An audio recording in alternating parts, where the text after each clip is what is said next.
Salut les filles, eh bien nous voilà aujourd'hui pour la 15e partie de notre quilt au mystère Avril bout de fil. Nous allons faire le 8e bloc. Donc je vous le montre, c'est le bloc du mois d'août, ça se ferait temps. Mais ce mois-ci on en a eu 3, alors hop, je corrige un petit peu. Parce que je vais le finir un petit peu avec vous. Comme ça, ça me donnera l'occasion de vous remontrer les points de broderie. Il y en a un nouveau. Voilà. Aujourd'hui, on va utiliser donc un morceau de fond, donc de 34 par 34, les chutes de vos vols doigts, donc plein de petits triangles, enfin plein, 5-6 devrait suffire, de couleurs différentes, du vliso fixe que j'ai déjà taillé à la taille de mes restes, un petit fer à repasser, mon fameux petit fer que vous aimez bien. Du fil à broder, c'est le 4070 ou 4080, je ne sais plus. Moi j'ai oublié le mien au magasin.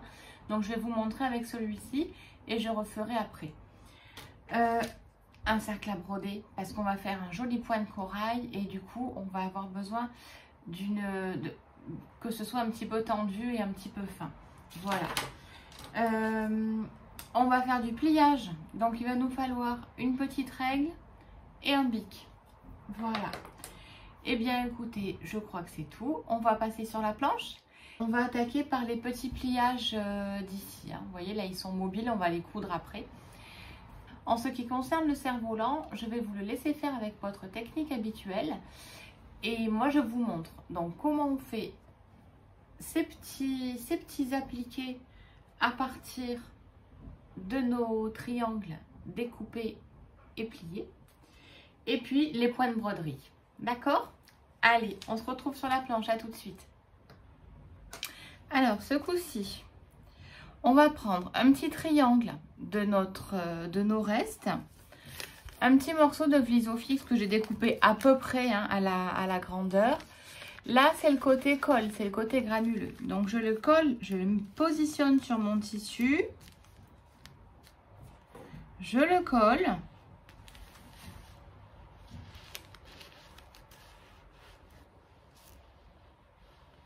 Voilà, mon fer était bien chaud.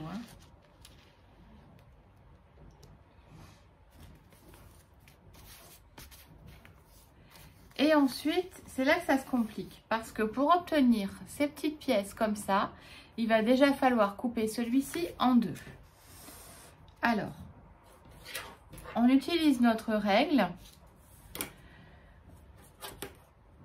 On va se positionner notre barre de chiffres, moi j'ai pris le 10 en l'occurrence, contre la pointe de notre triangle et qu'il fasse bien, donc qu'il soit perpendiculaire à notre base. Allez, on tire un trait. Ah, et j'ai oublié de vous dire qu'il vous fallait des fameux ciseaux à papier. Ouh, ceux-là, ils sont superbement bien. C'est une catastrophe. Voilà. Donc, je récupère donc la moitié d'un triangle. J'enlève le papier.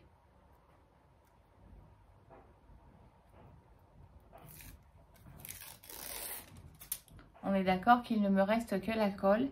Elle va m'être utile pour positionner mon petit bout. Alors, en ce qui concerne le pliage, il n'y a rien de compliqué.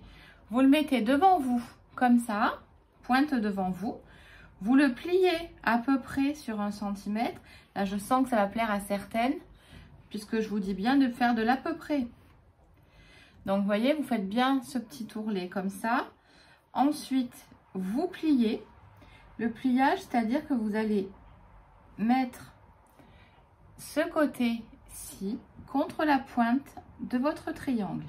OK? Et vous appuyez. Et vous faites pareil de l'autre côté. Donc là, votre première petite pièce, elle est prête. OK? Et maintenant, je vais venir la positionner sur mon dessin. Voilà. Alors, sachant qu'elle est enduite de colle, en fait, tout va se coller entre eux. Ça va surtout tenir par les deux petites queues qui sont là. Et là, je m'aperçois que je viens de mettre du stylo. Alors, hop. Donc voilà, j'ai bien collé. Pour faire les petites pièces qui sont ici et ici, vous remarquerez qu'elles sont plus petites. Rien de plus simple. Là, on a coupé en deux. Et bien là, il vous suffit de recouper encore en deux. À savoir que notre petite pièce, on peut encore la couper en deux. Donc, j'arrache le papier. Je positionne. Je fais un petit trait.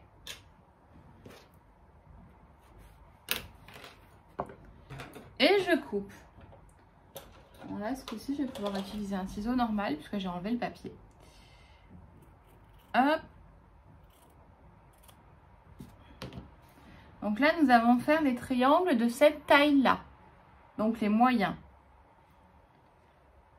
Donc je plie. Vous avez vu.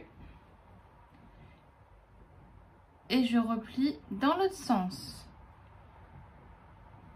Je mets bien mes petites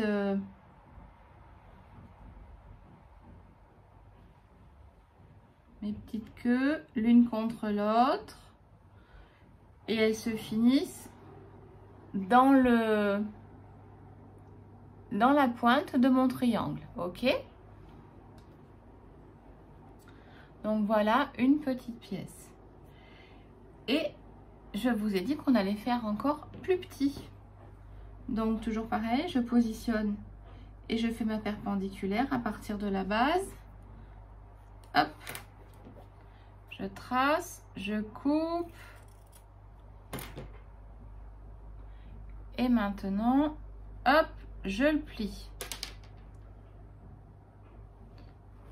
Hop, on est OK. Il y a mon triangle ici. Je vais venir plier une première fois. J'appuie pour montrer. Et plier une deuxième fois. Et quand je retourne, tout est à l'endroit. Et j'ai une pièce minuscule, mais je l'ai. Et donc, cette petite pièce-là, je vais la placer ici. OK? Et je les colle avec mon petit fer. Hop. Donc, je les colle bien ici. En fait, en se mettant sur tous les petits morceaux, ça va bien vous faire les plis. Ça va les laisser mobiles, mais ça, on va le coudre à la machine tout à l'heure. Hein? Enfin, tout à l'heure, maintenant d'ailleurs. Voilà. Donc maintenant, ce que nous allons faire, c'est faire notre tour machine comme on fait d'habitude pour faire nos appliqués. Donc là, je vais faire le tour 2 fois des 2 triangles que j'ai à coller. J'ai mis une seule couleur, mais vous pouvez faire en 2, en 3 ou en 4 couleurs, puisque c'est le but du patch. Là, je récupère un stylo qui s'efface à chaud et je vais faire mon trait du milieu que je vais aussi dessiner à la machine. D'accord? Donc là, maintenant, je vais aller à la machine à coudre et je vais faire mon appliqué machine et ma délimitation ici. Mon appliqué machine sur mes petits carrés de pièces, là, et puis sur mes petits triangles. D'accord? Vous voyez bien où je passe. Tac, voilà. Allez, à tout de suite. J'ai donc fini de faire mes tours de pièces. Vous les voyez bien. Une par une. Voilà. Donc maintenant, on va attaquer à faire la broderie. Allez, je vais vous montrer tout ça. Donc le point de chaînette, le point de corail et le point d'épine. Allez, on attaque par le point de chaînette. Donc celui-là, vous le connaissez, pas de surprise. On sort et on avance pour les droitières de droite à gauche. Alors, on fait une boucle autour du doigt, on pique, on avance et on laisse passer le fil autour.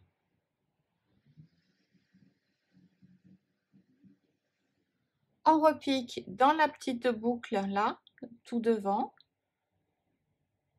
Là, je vous les montre un peu gros, mais sachez que plus vous les faites petits, plus c'est joli. Allez. Donc, ainsi de suite. Là, vous devez bien le voir. Donc, pareil, je mets toujours autour de mon pouce.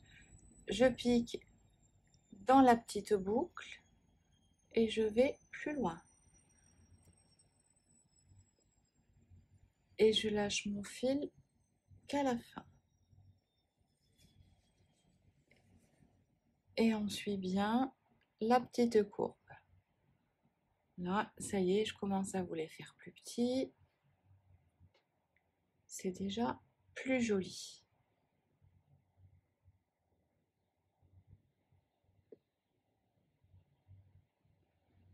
Allez. Une dernière fois. Et je vous laisse continuer comme des grandes. Voilà. Allez, à vous. Maintenant, nous allons attaquer le point de corail. Vous verrez, il n'y a rien de très compliqué. Donc, je sors mon fil. Vous voyez qu'on a tracé une ligne ici. En fait, il nous suffit de mettre notre fil sur cette ligne. OK? Ensuite, je passe d'un côté et puis de l'autre. Et je laisse mon fil sur le dessus. Ça va me faire une petite bouclette. OK? Je la tire délicatement. Je tire le petit nœud et je continue. Je la mets toujours, vous voyez, sur le trait que j'ai tracé. Je fais à droite, à gauche et je tire délicatement. Une fois que j'ai ma petite boucle, je la monte sur le dessus et je couche tout ça. Donc, je vais de droite à gauche. Hop, comme ça. Ensuite, je tire délicatement. Hop, un petit peu ce côté-là pour le recentrer. Et je repositionne mon fil là où je veux aller. D'accord ?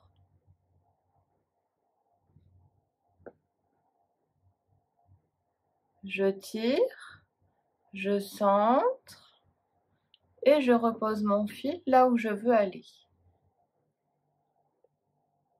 Je passe dessous, un coup à droite, un coup à gauche. Je tire et je le centre. Pour ça, pour que votre point soit joli, vous avez vraiment besoin que votre toile soit tendue. Hein, d'accord ? Hop. Et voilà. On continue.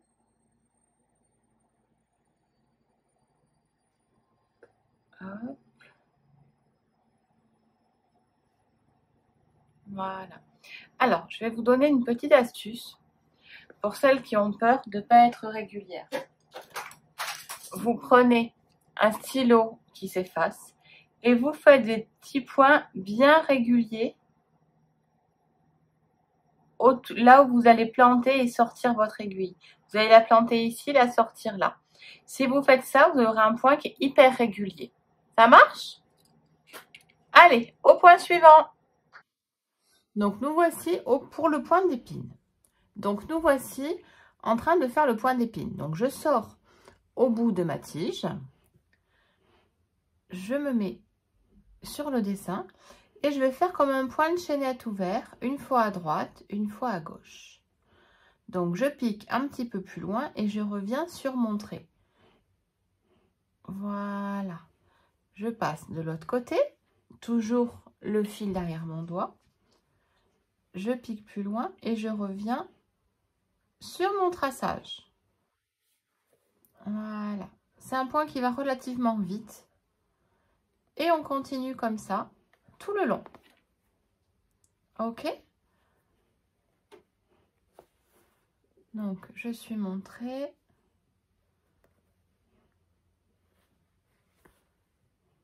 Hop. Je me tire de ce côté-là à droite. Je tire mon fil. Je vais de ce côté-là. Je reviens. Et ainsi de suite. Et quand je veux l'arrêter, et bien tout simplement, je me positionne et je vais l'arrêter derrière. Voilà. Je ne l'arrête pas à ce niveau-là. Je vais vraiment l'arrêter au bout et l'arrêter par derrière comme les autres points. Voilà. Voilà, nous avons donc fini notre bloc numéro 8. Et donc, je vous le montre à peu près terminé. Je le finirai avec les bonnes couleurs. Et puis, je vous le remontrerai sur la page Facebook. N'hésitez pas à nous donner en fait de vos nouvelles sur ce groupe Facebook. Et puis, postez votre ouvrage au fur et à mesure que vous l'avez fait. Voilà.